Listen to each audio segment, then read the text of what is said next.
and welcome to the first ever episode of my new podcast, Plant Based Tea, with me, Farm Girl Goes Vegan. I'm from Northern Ireland, and growing up there, it was totally normal to just call in to your friend's house unannounced for a cup of tea. Now that I live in London, that is definitely not the case, but I've got to say, I kind of miss it. So I'm inviting you to come and sit down and have a cup of tea with me as I spill the tea on topics that I don't often see discussed in the vegan and plant based movement. This is a totally non judgy space because I grew up on a dairy farm. And hands up, I didn't go vegan until my late 20s. I get that everybody's on their own journey with things, so you're totally welcome to come, sit down, have a cup of tea, and see what it's all about. You can see me like your new vegan pal who'll tell you the truth, even if it hurts and you're not quite ready to hear it yet. The tea I'm currently drinking is my new absolute favourite, and it's from Yorkshire Tea, their biscuit brew. Oh my gosh, it basically tastes like if you were to dunk a custard cream or maybe a digestive biscuit into a cup of tea. That's what the tea tastes like. And obviously, as everything I consume is, it's totally vegan friendly. I'm having mine with soya milk today, but if you see this on the shelf, do not skip out on this one. It's perfect. So, what is the tea that I want to talk about today? Well, I want to talk about the fact that people seem to hate the word vegan. A comment I get all the time on my Instagram page is, oh, you had me until you said the word vegan. That's whether I'm talking about products or restaurant reviews, anything like that.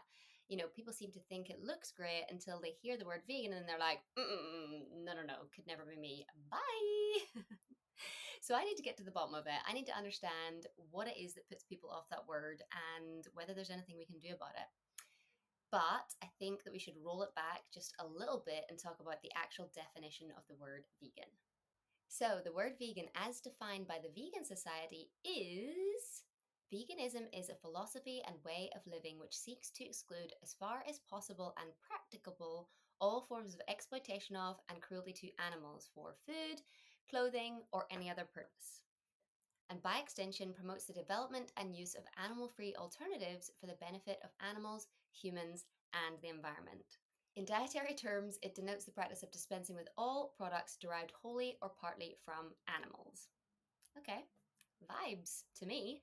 If that is the definition, then why are so many people against it? Good question. So, interestingly enough, there's actually been some research carried out to say that people are much less likely to actually buy products that say the word vegan on them. A study published in Appetite found that meat eaters were significantly less likely to select meals labeled as vegan or vegetarian compared to unlabeled foods. The researchers suggested that removing these labels could normalize plant based eating and encourage more sustainable food choices. Pro Veg International study in 2023, a survey of 1,000 UK customers revealed that labels like 100% plant based, and veggie were more appealing. In contrast, meatless and vegan were less preferred. Very intriguing indeed, but I would like to dive even deeper into why that might be. And I've got a couple of ideas, but I didn't just want it to be me talking about my perspective and what I think. So I went onto my Threads account and I actually asked people, why do you think people don't like the word vegan? So I got quite a few responses and I've broken them down into different categories and I'm going to go through each one and kind of like explain a bit about them. Okay, so here are a couple of responses that I believe allude to the same underlying concept, which is cognitive dissonance. So the first comment just says, shame, straight up. The second comment says, it makes them feel defensive because they're forced to face their cognitive dissonance. And the third comment said, everybody loves animals until they hear the word vegan and then they argue like crazy that killing animals for food, fashion, or fun is their right. Okay, so what is cognitive dissonance? And to be honest, if you haven't heard of this, I hadn't either, so no issue there. Cognitive dissonance is the state of having inconsistent thoughts, beliefs, or attitudes, especially as relating to behavioral decisions and attitude change. Okay, but what does that mean in the context of veganism? So you could say that you love animals, right? And you believe that they shouldn't suffer, but then you still eat meat. The cognitive dissonance, or I guess what I would call discomfort, comes from the tension between these two conflicting thoughts. Generally, people respond to this feeling in a few different ways, and I'm just going to go through them quickly now. So, number one, people tend to justify their behavior. I've heard loads of different versions of this, and I also used to make excuses myself. Things like, we might need meat to be healthy, we've always eaten meat, it's natural. Another favorite is, it's the food chain, so on. Those are the examples. The next option that someone might do is they might change or adjust their belief rather than their actions. So this could look like possibly trying to convince themselves that maybe animals don't suffer that much. They could say things like slaughter is humane. A common phrase I've heard a lot is also farmers love their animals and treat them well, or even cows need to be milked. Or maybe from an environmental perspective, they might say something like, yeah, but I only eat local and I only eat sustainable products, so that's actually fine. And that kind of helps them alleviate the feeling of the cognitive dissonance. And then the final reaction that people have to cognitive dissonance is that they actually decide that they have to change their actions or change their behavior.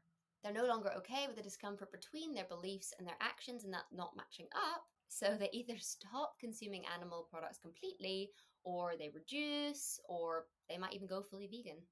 Like, this is something that I was not actually aware of. Like, I wasn't aware of the term cognitive dissonance before I went vegan, but there was like something inside me where I was like, I don't feel quite right with animal products. Like, for example, I wouldn't really like touching meat or preparing or cooking it. And like when I was eating meat, I didn't really think about the fact that it was an animal, or like where the process, like what that process would even look like for the meat to be on my plate. So I feel like there was something kind of like in my mind that I didn't really like, but I just couldn't quite put my finger on it. To be honest, cognitive dissonance is something I could talk about for ages, but I want to get on to the other reasons I think that people have for hating the word vegan. So let's move on to the second one. Second one is stereotypes. Here are some examples from the responses I got on threads. So someone said, I believe it's the labels that those people have. No one wants to be viewed as lame, pushy, extreme, or sensitive. Interesting. Another quote said, they say vegans are preachy, but I've met very few of those. Most of us are just quietly trying to live in a way that does the least harm and eat yummy food. And then the last response in this theme says, because of the stereotype, people associate the word with hippies who are weird and unusual.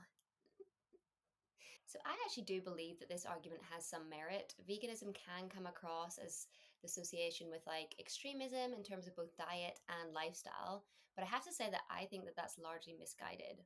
I was also guilty of thinking that vegans were weird or unusual, and I guess in some ways we are, but maybe just not in the way that you would think that we were. I think that people do see vegan as hippies. When you think vegan, there are definitely people who like conjure up this image of people who wear hemp clothing, who don't use deodorant, who don't wash their hair, like who maybe have to wear like strange shoes. Like at one point, my grandmother thought that I had to wear Crocs because those were the only shoes I could wear as a vegan. But I do feel as though veganism is becoming more mainstream now, and like gone are the days of only hemp clothing. But there is still a long way to go to show that it's not out of the ordinary to just want to choose a lifestyle that causes the least amount of harm to animals or our health or the environment, right? Next up is a big one that I think is a big problem for the vegan movement at the moment, and that is education or misinformation slash disinformation. Okay, here's the response that I received on this topic. All the anti vegan propaganda spreading. People really believe whatever without actually experiencing or researching. This, unfortunately, is huge. I have specifically noticed an increase in misinformation and disinformation in the last few years, and it's becoming harder and harder to combat it, especially with the rise of fake news, the influence of celebrity culture, and social media's grip on reality. But I just want to clearly outline the difference between misinformation and disinformation so we know what we're talking about in this context. So, misinformation is false or misleading information that is shared without the intent to deceive. And that's a really important part. The person spreading it believes that what they're saying is true. Cool, fine with that. Disinformation is false or misleading information that is deliberately spread to deceive people, and it is intentional. So I'm not going to go into the full details because that would literally take all day and you'd be here having a cup of tea with me for hours instead of minutes. But here's some information from a recent report made by the Freedom Food Alliance in 2024, the Freedom Food Alliance Disinformation Report. which, by the way, has no financial incentive or gain from producing the information. Just disclaimer. There are several significant cases of misinformation and disinformation originating from the animal agriculture sector, and these are highlighted in the report. These include the coordinated disruption of an Eat Lancet Commission report with the hashtag #YesToMeat campaign, the deployment of online astroturfing, challenges to plant-based industry linked to the beef checkoff program, the manipulation in the classification and the fear-mongering campaign about plant-based foods as ultra-processed foods, the exploitation of topic of food security in industry-funded reports to rationalize meat consumption in affluent nations, and the frequent methods used by the animal agriculture industry to downplay its environmental impacts. That's just to name like a few examples, and obviously I'm not going to go into each one and show you what they are, but like I highly recommend that you read the support report because these are serious campaigns designed to basically disrupt the plant-based industry. And the main thing to note here is that the disinformation is intentional. How are we supposed to combat intentional deception of consumers, which spreads so quickly on social media? Another really dangerous part of this is that there's something called Brandolini's Law, which says that it takes far more effort to debunk a false claim than it does to spread the false claim in the first place. For example, a false claim could be the vegan diet causes severe nutritional problems. That's a false claim, but to refute it, you would have to provide scientific studies, nutritional expert opinions, and factual information to prove that a balanced vegan diet is actually healthful and nutritionally complete.